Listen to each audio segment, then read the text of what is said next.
Alright, I want to give a shout out to my viewers and my channel on some of the security related stuff. I'm going to be uploading a ton of videos same time. Some of this goes off in the handyman direction, some of it goes in some other stuff I'm trying to catch up on here. Obviously I'm wearing one of my work shirts right now because this is the stuff I do for a living. But I still kind of keep my finger on the pulse of some businesses that I used to be in. And I was doing this video on this defibrillator I picked up. This is based on some training I got with a bodyguard outfit years ago. And one of the guys who was kind of a top dog in that industry on the thinking side of it more than anything else, but actually there people do a lot of celebrity bodyguard stuff, is by the name of Gavin Debecker. Now, his company was called Debecker and Associates. I actually I'd never met him, but I had some encounters with some people that turned out that had worked for him. Back when I sold, I sold cars, and I worked in, I lived in Marin County, California for a long time, and so there's celebrities around and stuff like that. And I did some lower end work actually prior to that, doing concert security, and drove Billy Ray Cyrus around a little bit.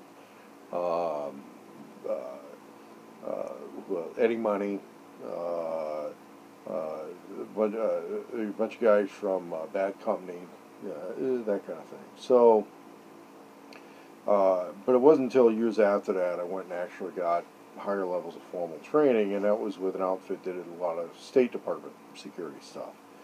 On the State Department stuff, I was actually mentioned, not really by name, but as I guess a screw up in a San Francisco Chronicle article because I didn't spot a bomb in a training exercise.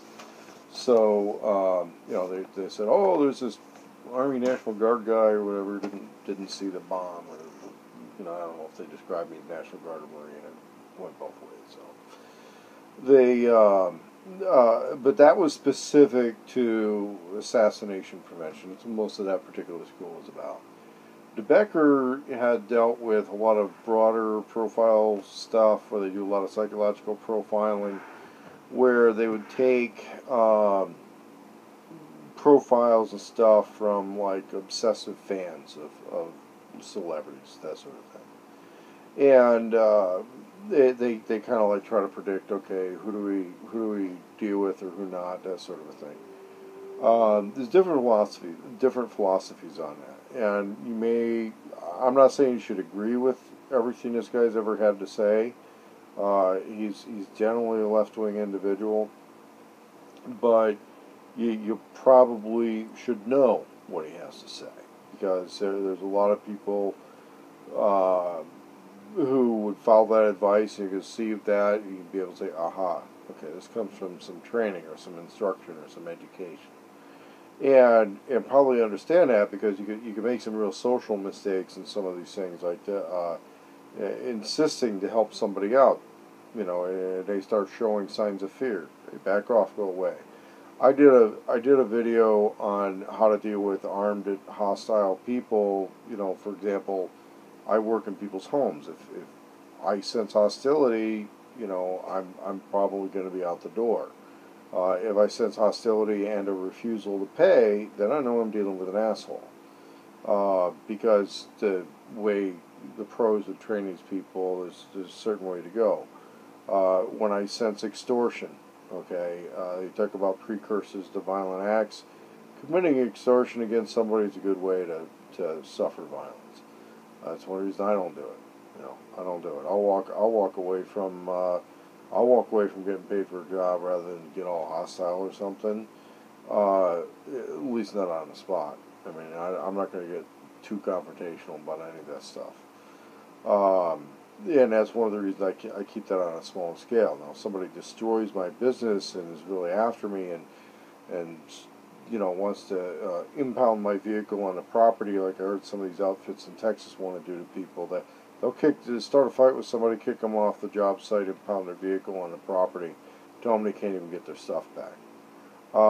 There's certain ways people get treated, and you kind of wonder how I've had an attitude about smoothing things over with people. A lot of it had to do with studying some of this stuff from these guys, and the people who trained by him, because when it was doing a lot of celebrity security, I was like the low-ranking guy.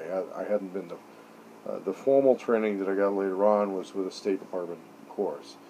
So I would suggest that if somebody wants to take a look at a lot of this stuff and understand where the headspace is on a lot of it, go to this channel. It's I'm going to put a link in it. It's info neg DBA or something like that. But Debecker's been around for a long time in this.